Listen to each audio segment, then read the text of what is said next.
Hello everyone, welcome to your own channel wealth with Aarvi. तो सबसे पहले आप लोग चैनल सब्सक्राइब कर दीजिएगा और बेल आइकन प्रेस कर दीजिएगा ताकि इस तरह का रेगुलर कंटेंट हम लोग आप लोगों के लिए लाते रहें। तो हम लोग बात करेंगे आज डी मार्ट के बारे में। डी मार्ट में डेफिनेटली एक बहुत ही पैनिक सिचुएशन बना हुआ है क्योंकि ऊपर से ये जबरदस्त करेक्ट कर गया है विद इन अ वीक। तो एक ही वीक में एक बड़ा करेक्शन आने के बाद थोड़ा सा मच गई है हलचल।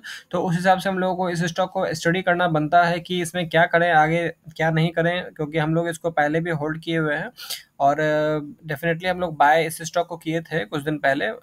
फिर प्रॉफिट बुकिंग भी कर लिया, लेकिन डेफिनेटली ये स्टॉक हम लोगों के रडार पे हमेशा रहता है। और रडार पे रहने का रीज़न ये रहता है कि ये स्टॉक से हम लोगों को ये पता चलता है कि कंज्यूमर का क्या हाल है, इंडिया में कंज्यूमर का क्या हाल है, कंज्यूमर के पास पैसा है या नहीं है, वो सामान खर्च कर पा रहे हैं, सामान ले पा रहे हैं, पैसे खर्च कर पा रहे हैं या नहीं कर पा रहे हैं। तो वो थोड़ा सा डीमार्ट का रिजल्ट या फिर नेस्ले का रिजल्ट, तो ये सब चीज़ से हम लोगों को कंज्यूमर का थीम पता चल जाता है, पैसा कहाँ पे खर्च हो रहा है, कैसे खर्च हो रहा है, तो वो चीज़ समझ में आ जाता है। चलिए डीमार्ट के बारे में बात करें तो डीमार्ट के बारे में डेफिनेटली एक सुपर मार्ट है और इसमें इसके बिजनेस मॉडल के बारे में बात करें तो आप लोगों को पता ही होगा कि इसका मॉल टाइप का बिजनेस होता है, जिसमें ये लोग अपीएल हुआ या फिर फूड्स हुआ, ये सब चीज़ ये लोग अपना सेल आउट करते हैं। तो ये इनका बिजनेस है। इनके वेबसाइट पे जाके डेफिनेटली आप लोग इसका कैटेगरीज वगैरह हुआ या फिर जो भी आगे का जो क्या क्या प्रोडक्ट बेचते हैं, क्या कौन सा डीमार्ट का ब्रांड है, पर्सनल केयर, बेड, वो तो मतलब सारा चीज़ जो होता है वो सुपर मार्ट में जो जो चीज़ मिलता है वो सारा चीज़ ये लोग अपना सेल आउट करते हैं। इवन वेजिटेबल वगैरह भी, डेली इसेंशियल वगैरह भी, तो ये सब चीज़ जो है यहाँ पे जो है अपना ये सेल आउट करते हैं। तो इनके बिजनेस मॉडल के बारे में तो कुछ खास कहने को है नहीं। एक इम्पॉर्टेंट बात यह है कि रिलायंस इंडस्ट्रीज को लेके या फिर जियो मार्ट को लेके थोड़ा सा प्रेशर इसलिए होता है क्योंकि इसमें ई कॉमर्स बिजनेस जिस हिसाब से एक्सपेंड कर रहा है, तो थोड़ा सा इन लोगों को बैक साइड होता है, थोड़ा सा यहाँ पे एक तकलीफ वाली बात यहाँ पे है। लेकिन मुझे ऐसा नहीं लगता है कि ये चीज़ जो है ये बहुत ज़्यादा इसको सेटबैक करके रखेगी, क्योंकि अगर रिलायंस कर सकता है जियो मार्ट लाके तो इनको दमानी जी को भी कोई तकलीफ नहीं होगा। वो अगर ई कॉमर्स में थोड़ा सा अपना कुछ पोर्शन शिफ्ट कर दें या फिर ये भी सर्विस अवेलेबल कर दें। ये जब पिज़्ज़ा डिलीवरी में मिल सकता है तो चावल दाल आटा भी डिलीवरी में मिल ही सकता है। तो इसमें कोई बहुत ही रॉकेट साइंस वाला बात नहीं होगा अगर एवेन्यू सुपर मार्ट जो है ऑन डोर स्टेप डिलीवरी देना भी शुरू कर दे। तो उस हिसाब से हम लोगों को देखना चाहिए। देखिए एवेन्यू सुपर मार्ट के अगर की फंडामेंटल रेशियोज के बारे में बात करें तो इसमें सबसे पहले नज़र आता है 101 का पीई। तो आप बोलोगे कि यार 101 का पीई पे लेके पैसा कैसे बनेगा, डेफिनेटली आपका करेक्ट सवाल है, तो इसमें कोई सवाल में दो राय नहीं है।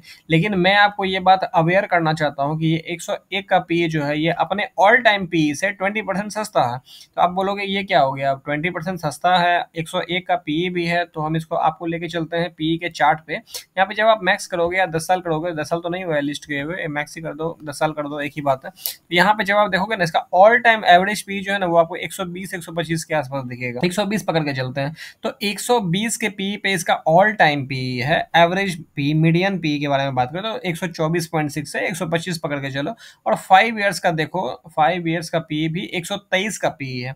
3 साल का एवरेज पी भी 120 का पी है। तो जब आप 3 साल देख रहे हो या 5 साल देख रहे हो या 10 साल देख रहे हो तो आपको ये समझ में आ रहा है कि ये मोटा मोटी 120 के पी पे ही ट्रेड करता रहा है। और अभी ये कितने पे मिल रहा है, ये 100 के पीई पे मिल रहा है। तो कितना परसेंट सस्ता हुआ, 20% सस्ता हुआ अगर हम लोग सिर्फ पीई को पकड़ के चल रहे हैं। तो पहला बात ये हो गया।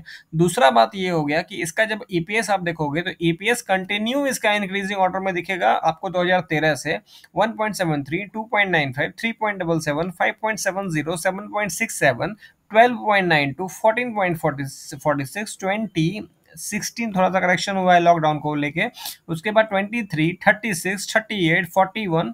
तो ये चीज यहाँ पे जब 42, 43, 42, अभी ट्रेलिंग 12 मंथ दिखा रहा है, तो मोटा मोटी अगर ये 42 हो जाता है, 42 पकड़ के चलते हैं तो 42 और 100 का पी तो 4200 रुपये का रेट अभी बन के आ रहा है। ठीक है, कहीं से कोई दिक्कत नहीं है, इसका 4200 रुपया रेट है। तो 42 अगर इसमें देखो पी तो इसका एक्सपेंड, ईपीएस तो इसका एक्सपेंड हो ही रहा है, ईपीएस में तो कोई दिक्कत नहीं है, ईपीएस इसका 42 के आसपास रहेगा। और पी अगर वापस 120 चला जाता है तो 120 मल्टीप्लाई बाय अगर आप करोगे 42 तो मोटा मोटी निकल के आ जाएगा 5050 के आसपास आ जाएगा। इसको हम लोग कैलकुलेटर पे देख ही लेते हैं।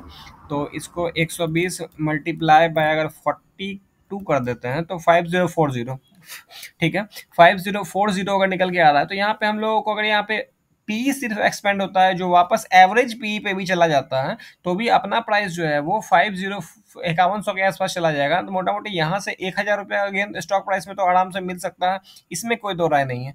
तो इस हिसाब से जब आप वैल्यू पे काम करते हो, वैल्यू पे आप गेम करते हो, तो आपको पैसा बन जाता है इन द शॉर्ट मीडियम भी और इन द लॉन्ग टर्म भी।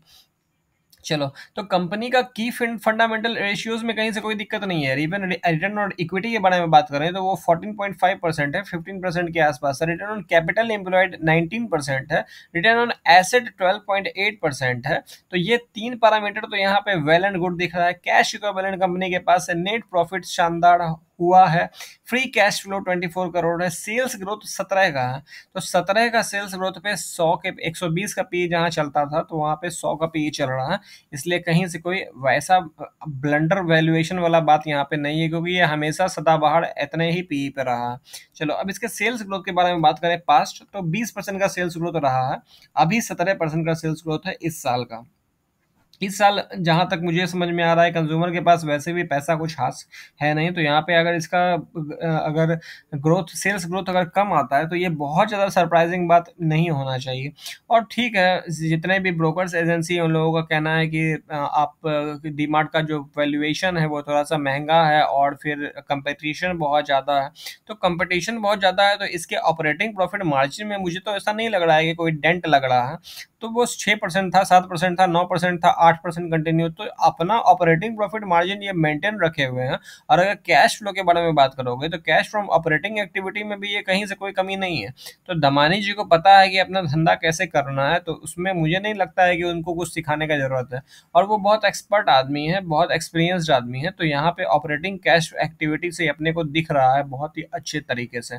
चलो, इन्वेस्टर में हम लोग आते हैं, तो इन्वेस्टर में यहाँ पे हम लोग देख पा रहे हैं 74.64% माल जो है वो प्रमोटर स्ट्रॉन्ग हैंड में है और प्लेज कुछ नहीं है, 0% प्लेज है। तो एक बड़ा सा माल जो है सबसे पहले तो प्रमोटर के पास है, 9.22 एफआईआई के पास है, 7.8% जो डीआईआई के पास है।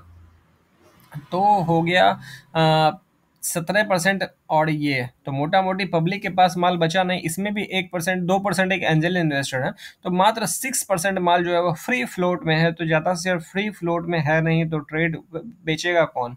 अगर नीचे भी जाता है शेयर तो बहुत ज़्यादा बेचेगा कौन, और अगर ऊपर भी शेयर जाता है तो बहुत ज़्यादा खरीदेगा कौन? तो यहाँ पे एक प्रमोटर हुए या फिर एफ आई डी आई मिलकर एक स्ट्रॉन्ग हैंड्स बनाए हुए हैं, जो कि स्टॉक को पकड़ के रखे हुए रहते हैं। यहाँ पे स्टॉक को बहुत ज़्यादा फॉल होने से बचता है और बहुत ज़्यादा हाइक होने से भी बचता है। चलिए, अब हम लोग आते हैं इसके पीई चार्ट पे। तो हम लोग पीई चार्ट इसको थोड़ा सा आप लोग स्टडी डेफिनेटली यहाँ पे करिएगा, 5 साल का लगा के आप लोगों को दिखा रहे हैं। तो ये 300 के पीई से गिर गिर के आ गया है 100 के पीई पे। तो कितना सस्ता हो गया है वो बताने का जरूरत नहीं है। वापस इमेजिन करो कि अगर 300 पीई पे ये चला जाता है तो स्टॉक का प्राइस कहाँ जाएगा? एट अर्निंग 42, 42 का अर्निंग है, कैल्क 42 का अर्निंग है और 300 का P, 42 multiply by 300 equal to 12,600 का स्टॉक प्राइस हो सकता है अगर इसका पी वापस 300 चला जाए, जो कि 2 साल पहले था। तो वैल्यूएशन तो अब जो ऐसा नहीं है कि अब चला ही जाएगा या नहीं जाएगा, तो इस तरह का हम लोग कोई बात तो हम लोग यहाँ पे कर नहीं सकते हैं। कब जाएगा नहीं जाएगा वो तो हम लोग फ्यूचर गाइडेंस दे नहीं सकते हैं। तो वो चीज़ आप लोगों को डेफिनेटली कौन बताएगा? आपके फाइनेंशियल एडवाइजर। तो उनसे सलाह लेके आपको इन्वेस्टमेंट करना है। हाँ, डिस्कशन करने के लिए हमारा चैनल खुला हुआ है, जहाँ पे आप लोग आके यहाँ पे चैनल को सब्सक्राइब कर सकते हो और डिस्कशन कर सकते हो, थोड़ा सा नॉलेज अपना इन्हांस कर सकते हो। तो उस हिसाब से आप ये सब काम यहाँ पे हो सकता है। लेकिन इन्वेस्टमेंट जो है वो आपको कौन बताएगा? आपके फाइनेंशियल एडवाइजर ही बताएंगे।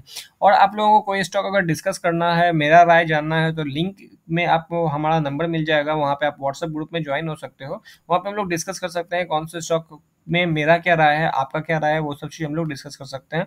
और रिकमेंडेशन कुछ भी नहीं है। तो इस हिसाब से मुझे ऐसा लगता है कि ये स्टॉक में यहाँ पे वैल्यू बन के आता है। चलिए, हम लोग इसको थोड़ा सा चार्ट पे भी स्टडी कर लेते हैं, क्योंकि बहुत लोगों का रिप्लाई आता है कि सर आप चार्ट पे थोड़ा दिखा दोगे तो बहुत मज़ा आ जाएगा। तो चार्ट पे यहाँ पे दिखाने वाला बात भी वही होता है जो हम लोग स्क्रीनर पे देखते हैं। तो यहाँ पे हम लोग देख पा रहे हैं कि 20 EMA हो, 50 EMA हो या 100 EMA हो, कोई भी EMA हो, उसके नीचे ट्रेड कर रहा है। इवन 200 EMA के ही नीचे ट्रेड कर रहा है। तो 200 DMA के नीचे ट्रेड कर रहा हो, इसका मतलब ये होता है कि लॉन्ग टर्म के लिए ये स्टॉक बियरिश है। तो लेकिन जब लॉन्ग टर्म के लिए स्टॉक जब बियरिश होता है ना दोस्त, तो ही उसमें वैल्यू क्रिएट होकर आता है, क्योंकि 100 के पी पे ही आपको ज़्यादा दिन तक मिलेगा नहीं।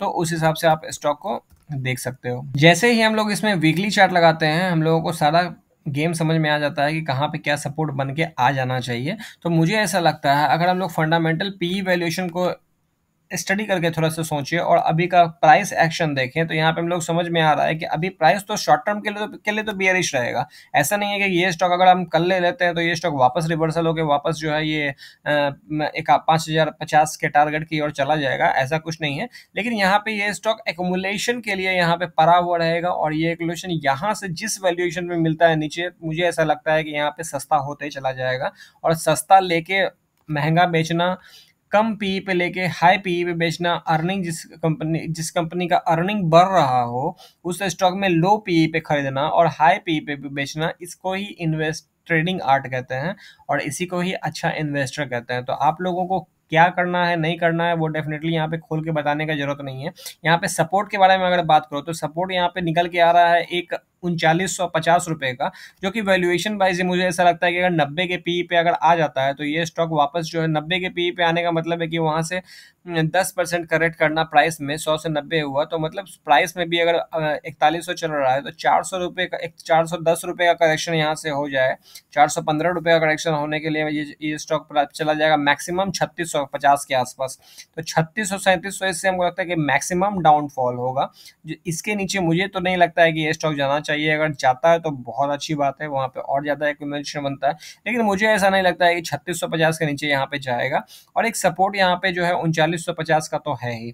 तो उस हिसाब से सपोर्ट एंड और रेसिस्टेंस के बारे में बात करें तो पहला रेसिस्टेंस इसका 4600 के आसपास इसको भेंट होगा और उसके ब्रेकआउट के बाद ही 5050 का रास्ता यहाँ पे 5550 हो या 5050 का रास्ता जो है ये ऊपर की ओर जाएगा। 5050 का है क्योंकि अगर 120 के पी पे हम लोग इसको देखते हैं इस स्टॉक को 42 के अर्निंग पे, तो यहाँ पे 550 5050 आराम से चला जाएगा। तो उस हिसाब से आप लोगों को डीमार्ट यहाँ पे वैल्यूएशन वाइज स्टडी करना चाहिए, बाइंग सेल रिकमेंडेशन कुछ भी नहीं है।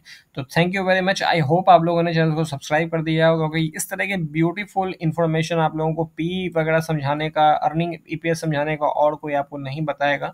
और हम लोग डेफिनेटली यहाँ पे वीडियो डालते रहते हैं तो आपको नीडफुल हेल्पफुल ही होगा। So thank you very much. मिलते हैं हम लोग नेक्स्ट वीडियो में, तब तक के लिए नमस्कार।